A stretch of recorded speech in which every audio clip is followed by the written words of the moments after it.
an exquisite life is a beautiful life. It is feeling like there's magic every day, that it's not boring or run of the mill or just the next thing that needs to get done. It's not the grind. It is that magical enchantment of life that feels just totally beautiful. And it has purpose and truth.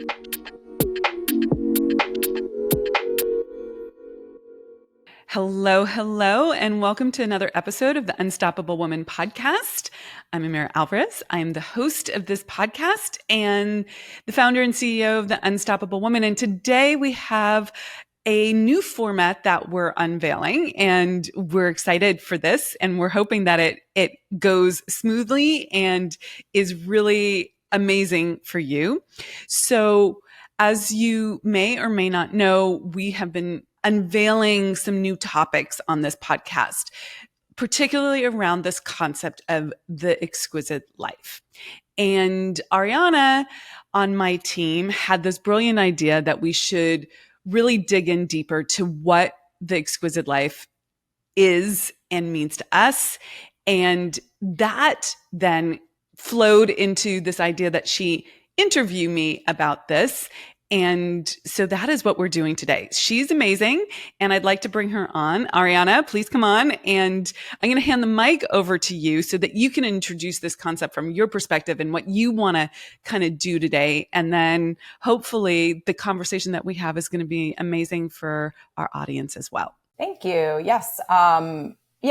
I feel like you're always talking about creating an exquisite life. And, I think that's easy for people to understand the words, but maybe they don't truly grasp what you're trying to say. So I think I just wanted to spend a little bit of time talking to you about the concept of an exquisite life and then giving people a chance to truly understand the definition of it. And I think what I understand is that it's important that people get that it's not a one size fits all concept. It's something that each of us should be creating for ourselves. But since you work primarily with super ambitious women who have tasted success, either as entrepreneurs or executives, I want you to speak to them directly. So I feel like they might have the hardest time creating this exquisite life because they're in the hustle and grind so much. So I wanted you to give them something tangible to work with. So also hoping that you can provide maybe some steps or some guidance, some things that they could start doing for this creation of their exquisite life. So yeah, I'm hoping they walk away with a solid understanding of what it all means and they feel inspired to create their own exquisite life and they have the steps to do that. So are you ready? I am ready. Okay. I want to add one thing. So I love the focus for entrepreneurs, highly successful entrepreneurs, and also executives, right? That's a great focus because that's the lane that I'm in. That being said, if you're listening to the podcast and you're like, well, that's not me, keep listening because there will be things applicable to you. This is not necessarily devoid of application for someone who is on the growth trajectory or on their way there or creating something different than those two categories that we've put together for you. So yes, I'm going to speak to Ariana's request. And I want you to know that if that's not you, keep listening, okay? Because there will be things that are applicable. And if you have questions about this and want to interact with us, YouTube is a great place to put a comment. We put this podcast out on all the platforms. So you might be listening in an audio only format, but we do put it out on our YouTube channel as well. And that's a place where you could post a comment if you have a question about how this is applicable to you or how to use some of the things that we're talking about. So, okay, with that, the mic is back to you. Well, you sort of went ahead a little bit, but I wanted to start off with the simple and the question of the day. So I wanted you to start off by telling everyone, what is it that you mean by an exquisite life? What is that? I think the best definition of this is how it feels, because it feels exquisite. It feels lit up. It feels like you have life force running through you. All the cells in your body are tinglingly alive, right? You feel the beauty of life. You feel the sensuality of life. You feel the joy of life. You feel lit up. And that is something that that there might be a range of feeling. There might be days where you feel more kid-like, like that playful little kid that's just, in love with life and can play for hours. Or you might have a feeling that's more like a sexual, sensual life force running through you as like a full grown ass adult woman, right? Like, this is me alive and I feel sexy and like lit up and connected and all of that. Or it might feel like a spiritual awakening. It could feel just like joy, but it is a love of life. And so I think that's an important distinction, that although I love talking about the outer game things that we want to manifest and create for ourselves, whether that's like the next level of growth in the business or the second house or the relationship or the great health, right? It can be in business. Like, I was just talking to a client the other day about like, okay, she's got this financial goal for the year and we're a little over halfway through. She's doing great, but it's time to manifest some new clients. So like, we were like, booyah, like getting very, very clear about what that looked like and the vision there, so that she could then execute in a very practical way, like this integration. So there are outer game business things that would make your life exquisite. That for her was like reaching her financial goals and making more money. And then there's more personal life things that would make your life exquisite. And yet we all know that we've reached goals, we've achieved things, we've done the extraordinary, and then have been left with the like, is that all there is? Like, it felt good for that moment. Here's something that you might relate to. I walked a marathon many years ago, 2018. So, wow, that's 6 years ago already. Yeah. But, okay. And, I got done and I was super proud of myself and it was amazing. And then the next day I was like, okay, well, now what? And that's the thing with goals, outer game goals. Yes, you can create the strategy of like always set the next goal before you finish this goal. That's super important. And, you can keep growing and all of that. But it's the feeling that we want. It's the feeling of fulfillment, of wholeness, of peace, of freedom, of delight, of in love with life that we're craving. And that's more of an inner game experience. And the thing that I love working with women on is that intersection where you don't have to become a monk in a cave on a hilltop with a long beard, right? And abdicate life or your desires to have that sense of exquisite feeling lit up. You don't have to deny the fact that you're ambitious. You don't have to deny your drive. You don't have to say, I don't want the second house or the third house or the great relationship or whatever that is.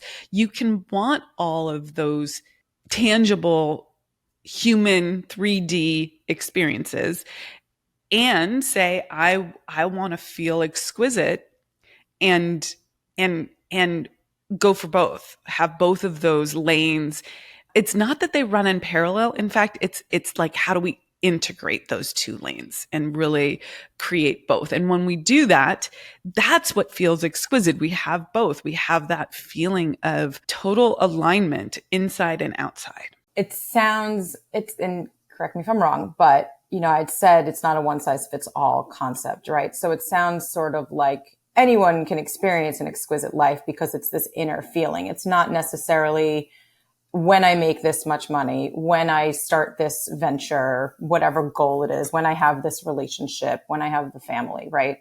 It sounds like anyone. Okay. So 2 questions, right? So is an exquisite life available for anybody, which I think you were kind of speaking to when we first started.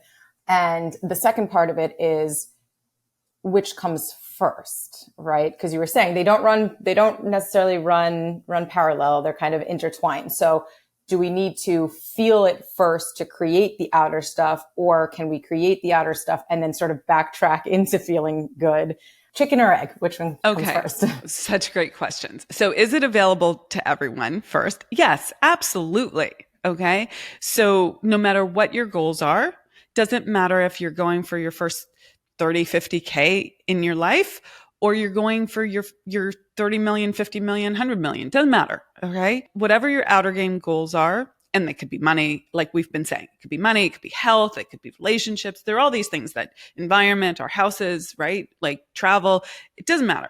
All of those are legit outer game things. And it doesn't matter where you're at on the trajectory of creating that in terms of like how big those are or how much you've created already. This is available for everyone.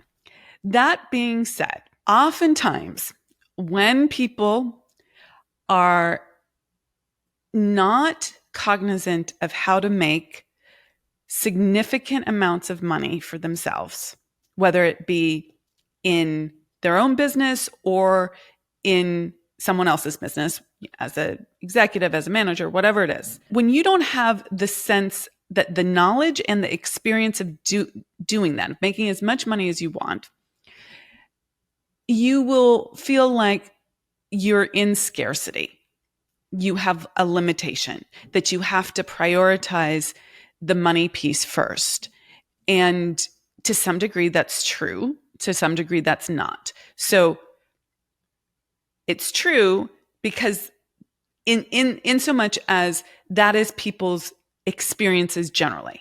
When people feel like they're constrained by not having enough money, they put all their energy to that, thinking that that's what's going to relieve them of the feeling that is causing the lack of wholeness, peace, joy that they desire.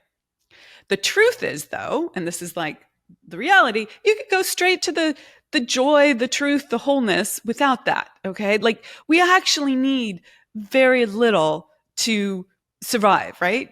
Rice and beans, nice little tent over our head, and some warm clothing or a nice tropical environment.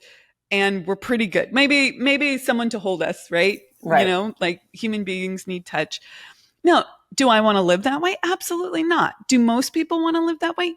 Most people in our culture don't want to live that way. They have bigger desires, nicer houses, better schools for their kids, all sorts of things. And that causes a sense of not having enough. And so then it's hard to shift yourself to the focus of what's required to create an exquisite life if you're feeling like money's in the way. Okay. So did that answer your question? I think so. It sounds, I mean, I think that everyone's going to have a different starting point, right? But it sounds as though regardless of where they are, regardless of their starting point, that inner work is required to truly experience the fullness of life, right? Because otherwise you're constantly in scarcity mode, in chasing the next thing, in wanting the next thing. And it's not until you sort of get that inner game, and I don't know if it's in balance, but like, you know, get it into a place where you can experience fullness and joy, I guess, that like you finally start experiencing, and maybe even allowing it to create more for yourself from that place. So 100%. Well summarized. So I believe it's available for everyone. I don't think that you actually need to have made the financial success metrics before you do this, but that often gets in our way and it's hard for us to work around. Doesn't mean that has to be hard or that you have to let it stop you, but it often is experientially, and we just need to have a little nod to that. And then the flip side, though, is true. You know, you started off this podcast saying you wanted to sort of focus on the challenges for successful entrepreneurial women and executives. And I think the challenge for that category of women is that our MO, this is one of the 7 shadows of success that we have outlined on the homepage of our website, which I encourage people to take a look at if they want more details on this. That's just theunstoppablewoman.com. So you can go there. We'll put the link in the show notes. as a outer game successful woman, meaning you've gotten to a certain level of financial remuneration, you can say maybe your metrics of success are different. Maybe it's relationship, maybe it's family, but you self-identify as someone who is ultra successful. And here I'm going to say in the business realm, you're ultra successful. There's a certain MO, certain modus operandi that has gotten you there. And generally speaking, 99.99999% of the women who have gotten there have done it by adapting themselves to a way of being that's more in their masculine. It's more in this single focus kind of drive that causes them to be very much in their structured way of being and not open. It's not that you've lost sight of the feminine aspect of you. And just as a little crib sheet for anyone who's new to this material, for you. yeah, the masculine and the feminine is something that we all hold within us. It's our essence, it's our energy. There's a masculine energy, there's a feminine energy. It's not that we don't have both. We actually need both to create, like the sperm and the egg and making babies. You need both for creation. And so when we are bringing ideas into form, like creating something in our business, creating something in our work, in our careers, we're using this masculine structure side of things that's like very structured, very disciplined, very efficient, very logic oriented, very single focused kind of work.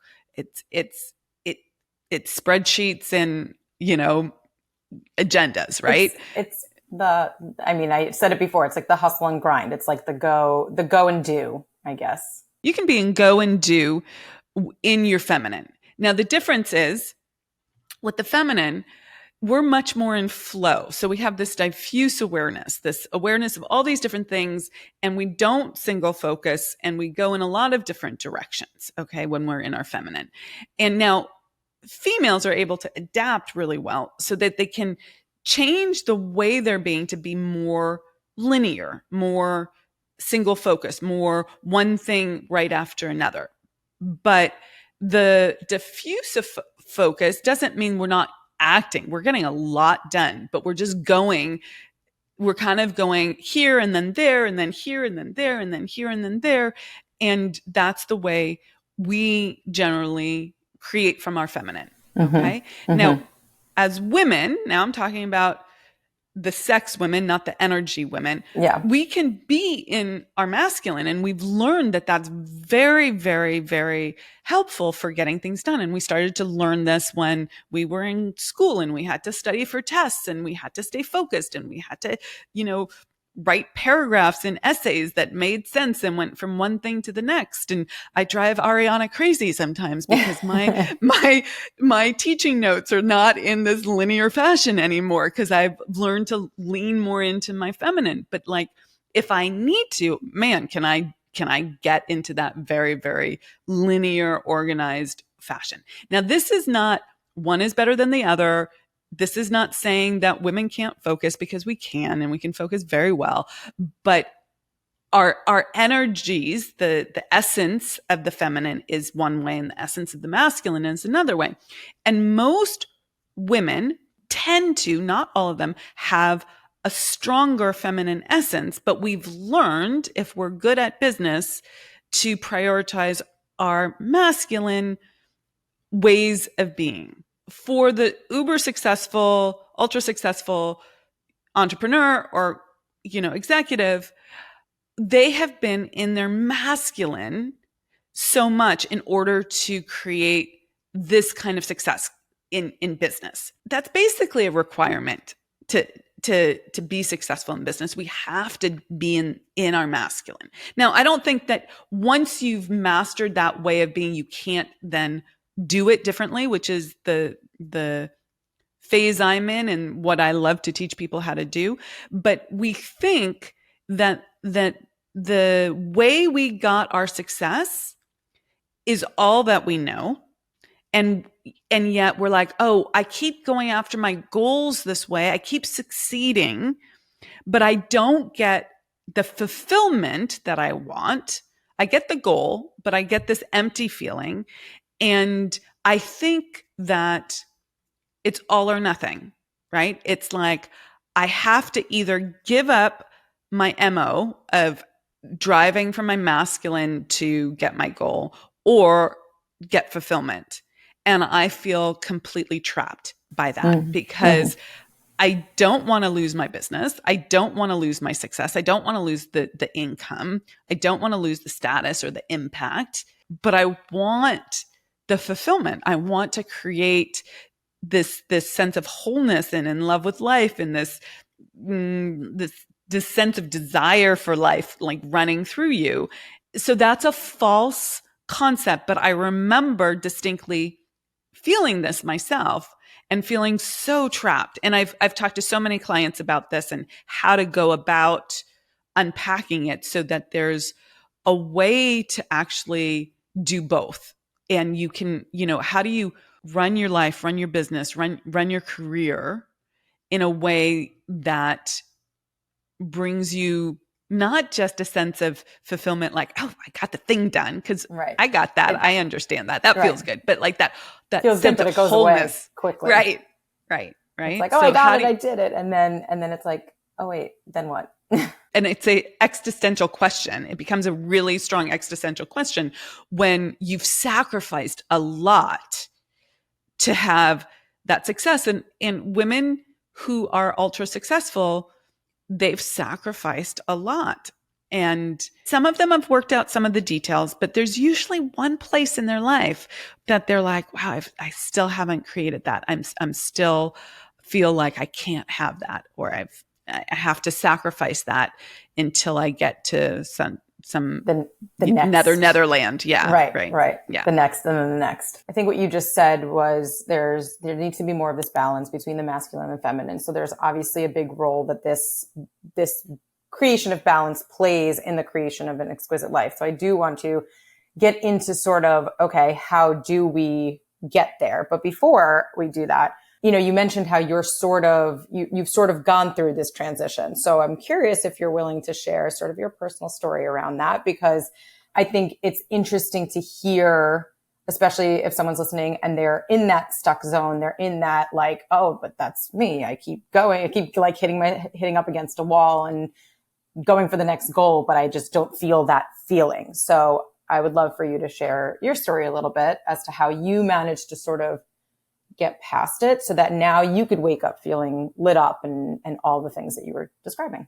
When I was building this business, I remember just starting out and, first year in business, I made 30K. Second year in business, I made 90K, was proud of myself. I tripled my income, right? I didn't get to that 100K marker. I felt bad about that, so, never enough. I had all sorts of stories around that. Then the third year in business, I got to 138, which was a 50K jump. I was really proud of myself. I'd crossed that 6-figure mark, but I was working crazy long hours. And there was this moment in time where I was like sitting on the floor of the office and it was not a client facing day. So I was still in my sweats that I had slept in. I hadn't brushed my teeth. I hadn't showered. It was gross. Okay. Yeah. Like it was really bad, but no one was looking at me. You were sacrificing basically. I was seriously sacrificing because I was like, I had a tiger chasing me and I was in that phase of business where you have to just put all your effort in. And I was like, task, next. And my husband at the time called upstairs and was like, hey babe, dinner's ready. And I was like, oh, thanks. I'll be right down. And an hour later, he called up and said, hey, I'm starting. And I was like, oh, he was fine with it. Like, great guy, still great guy, didn't guilt me, didn't shame me. But I was like, oh, what the effity F am I doing? Right? This is not how to live. And that year, I went about studying success and what it took to really change who you were being, your identity and beliefs and thinking perspective to become someone who did the things that allowed you to grow your business significantly. And I went from 138K to 700K. It was a 5 times increase in my income. Again, I was going for $1 million and didn't get there, right? I was like, and I like, there was this moment where I cried at the end of the year because I didn't get there. It was totally ridiculous, right? Like, look at what you just did. But proof that you could be doing the work and like doing that inner work, but still feel those feelings. Like, I think that's like, I don't know. This is a reminder, I think, for anyone and everyone that like we're all still human. So it doesn't matter how enlightened we get and how much inner work we do, we're going to feel the things no matter where we are. So I appreciate that you're like saying that because it's just true. I feel a little bit ridiculous about it now because it was like, oh my God, look at what you just did. But like, I was like really seriously bummed because I had worked really hard. I'd set this big goal. I'm like, does this mean I don't know how to manifest and create what I want? Right. Like, but I got over it. And at the time, and then, the business grew to cross 7 figures, multiple 7 figures, all that. But at the time, the question that I was asking myself was, how do I make this easier? Like, so then everything was about like efficiency and trying to make things easier and more in the flow and all that. But I didn't change my drive. Okay. So I kept going really, really hard. And then, I loved what I did. So I put that was like the story I would tell myself, like, oh, I love what I do. So of course I'm going to work all this time. It's not work if you love what you do. And there's total truth to that 100% until you wake up and you're like, I don't like my life. Right.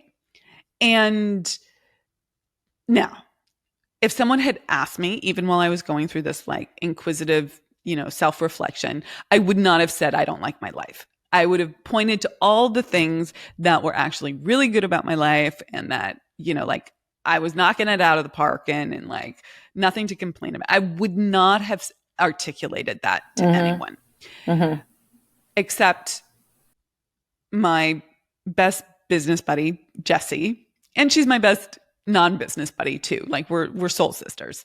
And I was visiting her after an event I had done in Phoenix, and I went to Sedona where she lived, and we were, I was sitting there overlooking these beautiful mountains. She had a house up in the hills and it was gorgeous, and I was chilling out with her and her new baby, and she's a little bit younger than I am. So she's still in the childbearing years.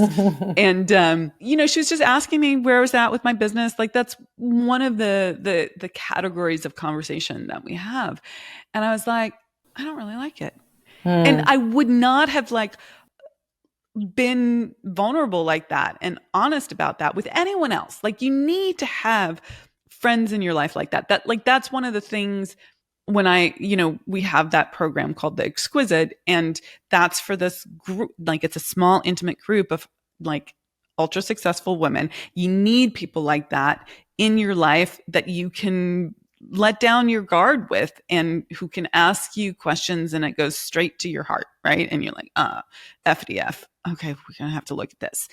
I think no matter what level you're at, well, no, I think it actually gets harder to have the permission to complain, right? Like not to say that you were complaining or like you were saying, like your life wasn't bad, but you're allowed to not like aspects of it despite getting to a certain point. So I think it's important to have someone give you the permission to be honest about it all so that you can sort of get to that next thing that you want. I think there's 2 things here. I think everyone needs permission, right? We all need a safe space to be vulnerable. With women who are leaders, they tend to always have to have the I've got my shit together mask on, right? And sometimes you don't, or things are falling apart behind the scenes, and yet you don't want that to be what you show. Right. Even if you're not a leader in business, you're a leader perhaps in your family. You don't want to show your kids that you're falling apart, right? Like that's same concept here. In business, you don't want to show your team that something's not okay. Although I'm very transparent with you, Ariana. But we need a safe place where we have permission. Now for leaders, not only is it a safe place, but you need people who don't talk down to you. It's like that's one of the things that I know my clients value is that there's no hierarchy. I'm not talking down to their intelligence or how they're showing up. This is they're freaking kick-ass in their life. We're not going to make them small because they have a little thing that we have to work through, or even a big thing. Okay, back to my story. So then she asked a question that I ask all the time, but somehow when someone who gets you asks it, it hits in a different way. She said, if you could wave a magic wand and make it however you wanted, what would it look like? Some version of that question. In an instant, I got the download about how I wanted it to be. And then subsequent to that conversation on the same trip, so business event that I put on, little downtime with Jesse, then I went to a business event in Miami, which was a gathering of entrepreneurs that were in the same group with me. And it was mostly men. There were some women there, high testosterone in the room. And everyone was like jamming and energized and like vital and had a lot of life force and like warm and friendly and like good people, but like, we're going to, conquer the world. Yeah. And I realized that even though I had just had a conversation with the person I had been in partnership with, intimate partnership, my boyfriend for 4 years, about what I wanted and where I thought the relationship was going, what I wanted to see, how I wanted us to evolve together and grow. I realized that he wasn't this. He wasn't this level of vitality. And even though he was an entrepreneur. And so I came back and I had that conversation with him. And he was like, no, that is not where I'm going and what I'm doing. So in a matter of a week, I had clarified 2 no's in my life. No to this, the way I was growing the business, and no to the relationship. And then I did the deep inner work the spiritual work that I teach my clients, and got super clear about what I was calling in. And that was both the new relationship, right? What that looked like, and the new business. Now, on the new business side, I wasn't as clear about the new messaging or all the details that then took a period of time to work through. But I was very clear, like, okay, we're making this transition. Mm-hmm. Okay. Mm-hmm. And it took a beat to make the transition for sure, because I had commitments to existing clients and a lot of loyalty. And so I was going to do this in as right a way as I possibly could. What was that transition to the more feminine side of you, and how that played a role in the changes that came up for you? Because at this point, you're in that like the business is different. You're in that relationship. So like, how did that happen? Right. Yeah. So what happened was, and we have this on our website as well, on the homepage of the website, like the one thing that unlocks it all. Okay. And we tend to have a core wound that keeps us locked into a particular pattern of being. And for me, that core wound was unlovability. Like I just felt like and quite frankly, it has served me well, because I was chasing success in order to fill that void, right? So, I got really good at filling that void, right? So when I realized what I was going for in a relationship, and that I wanted an exquisite relationship. I didn't want just and nobody goes into a relationship thinking, I just want an ordinary relationship. Right. I don't think that anyone does that. But like, I was setting the bar really high for what I wanted to create. And then doing the practices to create that, when that person came into my life, and that happened fairly quickly, I was still in go mode, right? I was still jam, jam, jam, go, go, go, fill my calendar, and then retreat and have time to myself to rejuvenate. Mm-hmm. And he was like, "Oh, I wanted to talk to you today." And he has a busy schedule, but he was creating time and space for me because it was important to him. And he wanted an exquisite relationship, and he wanted that connection, and he wanted that intimacy, and he wanted to know me better. And I was like freaking put out that like he wanted to talk to me. And I like, don't you know that I'm like freaking running a business? And I realized very quickly that I was approaching this relationship from my masculine. Now, he didn't meet me when I was in my masculine, right? He didn't meet me in go mode, but I live in go mode when I'm running my business, or at the time I did, right? Mm-hmm. So I realized, oh, if I want to create this relationship, if I want to have this exquisite relationship, I have to figure out how to run my business, not 100% from my feminine, but more so, and to allow more spaciousness and allow more ease. And that then became this unlock for me. I wanted that badly enough that I was willing to redefine, remodel what my business looked like.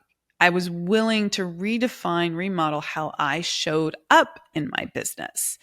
Now, that was not an overnight switch. Okay. Like, I don't think we can do that, but it was enough of a catalyst or impetus or a thing that I really desired, truly wanted badly enough that I was willing to undo. There was this domino effect of undoing and allowing that came in.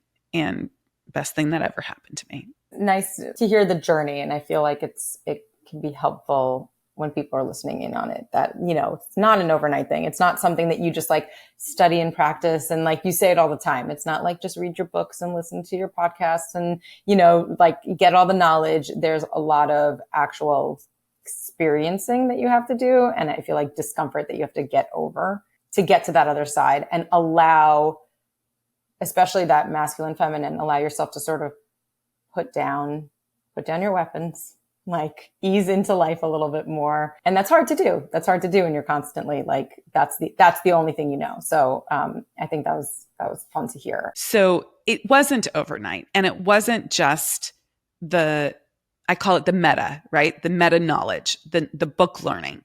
It was a lived experience of living into it differently. And here's the rub with the lived experience part. It's not doing it in like a safe way, right? Like completely remodeling your business. Like I might not have done it overnight, but I completely remodeled my business. That's huge risk, right? That took courage. That took a level of risk tolerance, a wanting it badly enough, a determination. There's a big word for you, like determination to do it differently and to figure it out. And that's not for the faint of heart. That's the part where I think people don't actually do the follow through in the living it out piece. So that is actually a great segue, because I think what is going to be important to talk about are sort of these, you know, obviously getting into the details of each step that someone needs to take is impossible on a show. And it's also very, you know, personal to the person. But what do people actually have? Like, what are the tangible things that people have to do, right? Like there's this lived experience. Like what else? What is the first step that someone needs to take in order to go from like, oh, I'm feeling like life's good, but like something's missing, to, oh, okay, now I get it. Like now I have this like feeling, and also feel like I can still conquer the world, right? My world and things that I desire. For that ultra successful woman who wants to shortcut things, the first step, and I know this was not the underhanded pitch that I'm making this to be, but, is to book a call with me, because we can get at the heart of this so quickly. But if you don't want to do that, or you want the DIY version of it, like the first thing you need to do is to claim your desire and decide. So desire and decision. And this is where, you know, it has to be a goal, a desire that's worth failing for. Like you have to want it badly enough, more than anything else. And oftentimes people don't know what the thing is that's going to be the unlock. And that's why the conversation is really helpful to get at that. But like once we get at that, then I would do anything to have that. Okay. Then you make the decision. Okay. And a decision is I'm cutting off other options. I'm doing this no matter what. Okay. So desire and decision, step one. Step two is, it's the denial phase. It's like all the stuff that comes up that's blocking our way that we need to figure out, identify, and clear. Okay. So these are subconscious blocks. These are identity issues. These are beliefs that we're not even aware of. They're blind spots that keep us playing out the same pattern again and again and again and again. So we have to identify those and really clear them. That is super important. And that's one of the things that I, have spidey sense for. So, and that's the deep inner work. And you got to be willing to do that, because otherwise you're going to approach trying to create what you desire, but you're going to have all this, that it's like looking through upside down glasses or something. You're just not going to see clearly because you have these limited beliefs, these traumas, these subconscious programming that is completely changing your perspective, your identity, self-image issues. Yeah. I'm just curious. Do you feel, and again, this isn't like the underhanded pitch, but I'm curious, like that takes a lot of self-awareness to be able to, one, recognize it, and then two, change it. So is it possible to do it alone even? Like, I feel like you need a mirror or something to help you actually be able to make those, like, identify them. So I have made the biggest shifts in partnership with mentors who have been able to see things that I haven't been able to see myself, especially when I was beginning this journey for myself and I didn't know how to approach my subconscious programming. I just didn't have the tools to do that. Now, because I've been doing this for so long, 12 plus years, I just have tools. I know if I have a desire for something and I'm not getting those results, my results show me that I have something blocking myself. And then I go and do the work to clarify and break through. It's not just with a trusted advisor or a mentor. That is really important. But later on in these steps, I'll talk about why it's important to surround yourself with people who are also doing this work. So let's put a pin in that and then I'll connect the dots. Okay. Yeah. So the third step here would be the map. This is the plan. And this is, you're not going to see all the steps right away, but you can go, if I want to be in a lit up relationship, what would the things that I need to do be? And you can kind of map it out for yourself. Would it be useful to have someone else with a different perspective who's done it before help you map it out?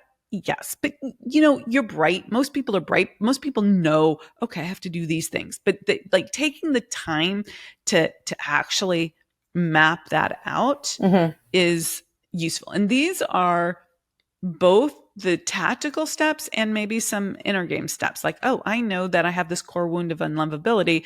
I need to move through that. Okay. That's a step, right? That's a thing on your map. Okay. But the actual work there is an inner game piece. Yeah. Okay. And then step 4 is this connection to spirit.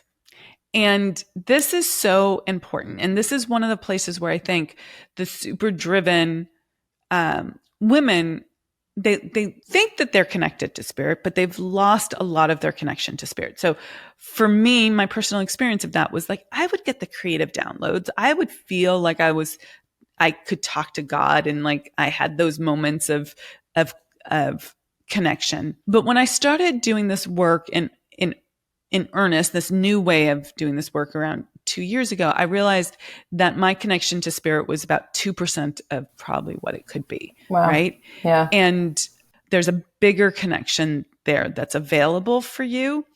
And when you start doing the practices that connect you to spirit and tapping in, it's like, well, it's like a lifeline, but it's also like this direct connection to the master switch for the universe. I don't know how to call that, but like, it's like you then, when you're connected and you start placing your orders like, oh, this is what I would like, then you get guidance in a different way.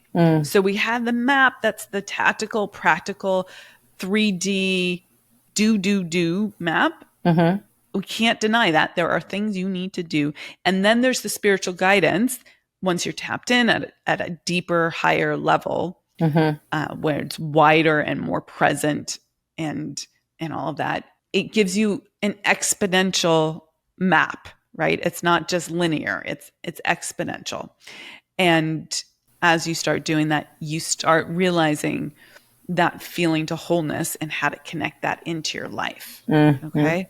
Yeah. And then the fifth step is, because here we've been doing some work and we have the meta knowledge, we're learning, but part of the map, I should go back to step 3. Part of the map and the plan is, increasing your knowledge set, right? And that's part of, that meta knowledge. It's like, you got to know what you don't know, because if you knew it, you would probably, if you were committed, apply it. But right now you don't even know what you don't know. So there's a bunch of things you need to learn, whether it's about stepping into your feminine or how to break through subconscious blocks or how to become more present. There are things you don't know. Okay. So that gets in step 3. So step 4 was connection to spirit. Step 5 is connection to, and I would say step 4 is connection to spirit and yourself.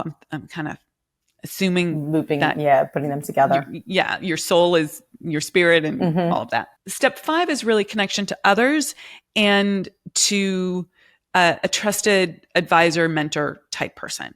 And the reason that is so important is that we need 2 things. We need accountability and we need a perspective other than our own, because we can get stuck in a trap of only seeing things from our own perspective. And if you're in a group of women who are super bright and are, committed to their path, right, their growth, and you start describing the situation you're in, and they're going to have a different perspective.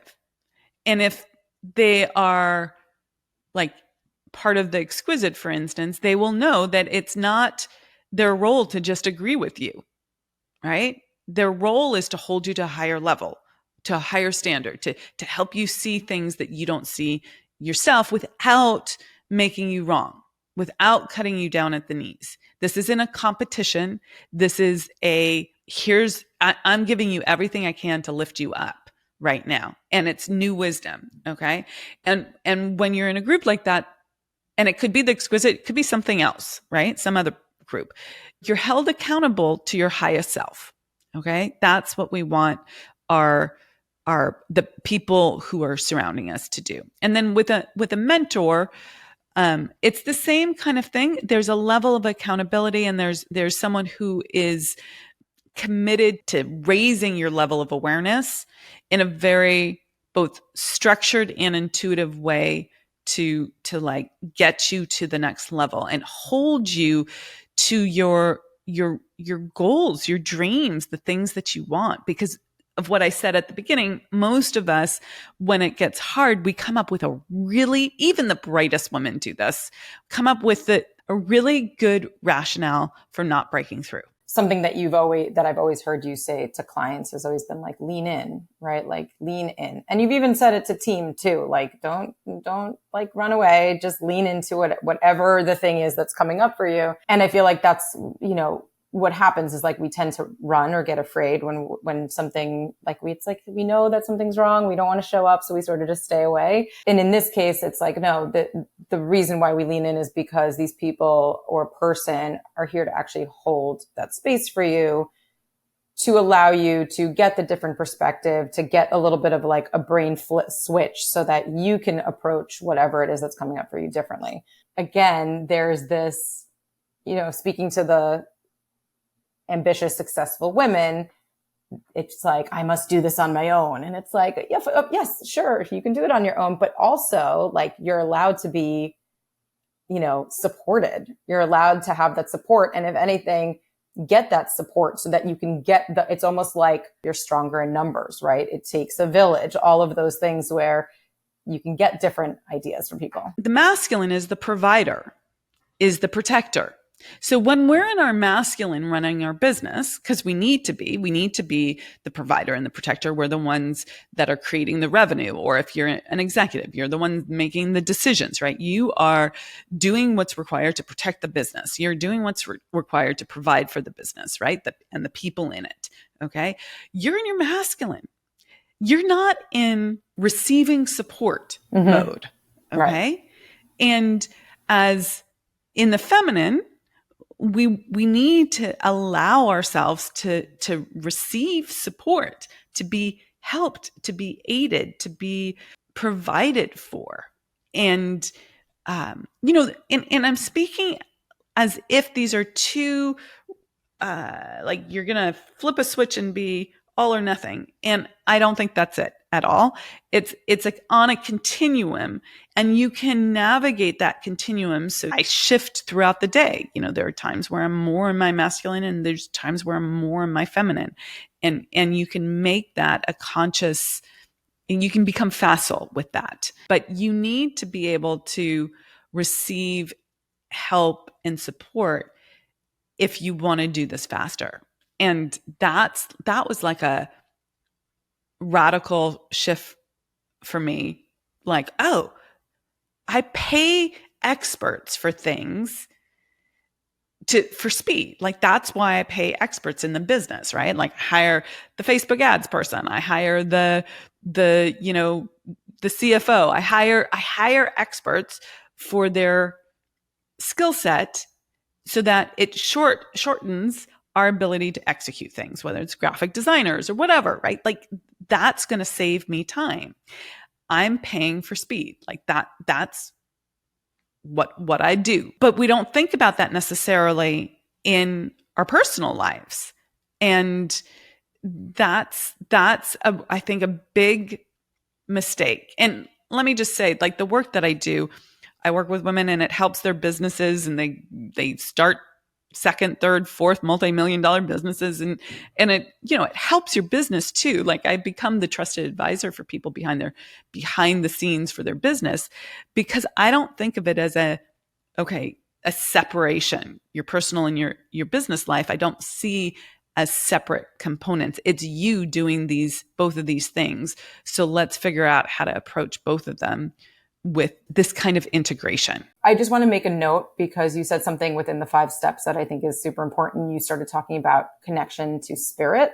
And I think that's a really, really great topic. So I think it's worth us making a whole other podcast episode on it. So just for the listeners and for us, we're going to have that conversation another time, because I think it's like super important for everybody. Ooh, I love that. That will be very juicy. So, okay, good. Good. So, yeah. So, I mean, I think overall you have touched on just about everything that I was hoping you would when it comes to creating your exquisite life. What I heard is that it's a lot about a feeling inside of you. It's not necessarily the external. It's not something that there might be some tangible creations, but it's really about your inner game aligning with all of that and allowing for you to get those things. And this balance between masculine and feminine, and taking just these really, I would say, deep steps to get to this exquisite life, steps that may require, the support and the leaning in that we were just talking about.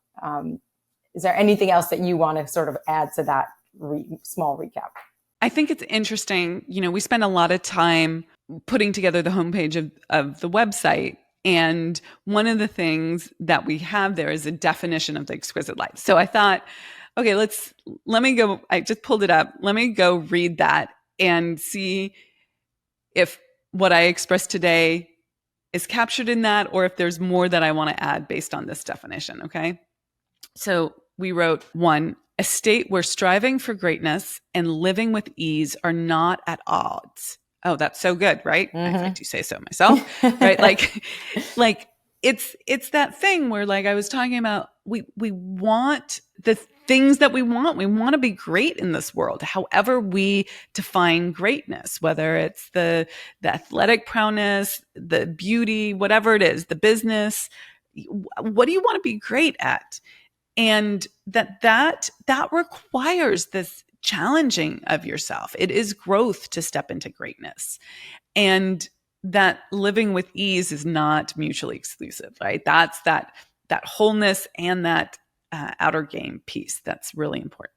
Going on to say, demonstrating that success and inner peace are not mutually exclusive, but rather experiences that amplify each other and reveal who we truly are. So I think that's an important piece.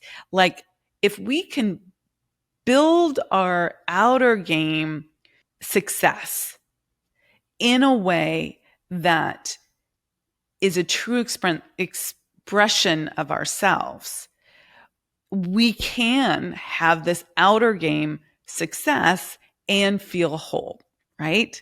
They can amplify each other. Okay, we have a second definition now. Okay, the intentional creation of a rich life that not only looks good on the outside, but feels good on the inside. I think we nailed that one in this podcast. What do you think? Yes, okay. Totally. A life of congruency filled with enchantment and beauty, purpose and truth, where each day one feels profoundly alive, in love with life, and entirely whole. I feel like we got that 95%. I didn't talk about enchantment and beauty, right? I talked about that or purpose and truth. I talked about feeling profoundly alive, in love with life, whole. But I think that an exquisite life is a beautiful life. It is feeling like there's magic every day, that it's not boring or run of the mill or tedious or, just the next thing that needs to get done. It's not the grind. It is that magical enchantment of life that feels just totally beautiful. And it has purpose and truth. So that we didn't capitalize T, but that's truth with a capital T. That is spiritual truth, like the truth, like greater truth, and is fully lined up with your purpose. And sometimes people, I know I've been in those dark nights of the soul where I'm like, what is my purpose? Is my purpose? Why am I here? But we all have one. And that is something that's really important to align with and tap into, and definitely something that I work with women on. So those definitions, if you want to read them again, are on the homepage of our website. And then underneath it, I won't read these unless you tell me I should. Ariana, you get to lead here. The Exquisite Life ethos we also have on the website. I kind of want people to go read them. Okay. That'll be our tease. Our teaser right there. Yeah. Okay. So we have a whole ethos that explains the Exquisite Life as well. And they are worth reading. So, okay. I think with that, I feel, obviously this is something I'm passionate about, and that I could talk about aspects of it in detail. And we plan to over and over and over again, right? In more and more depth. But I feel complete for today's podcast. So thank you. Thank you.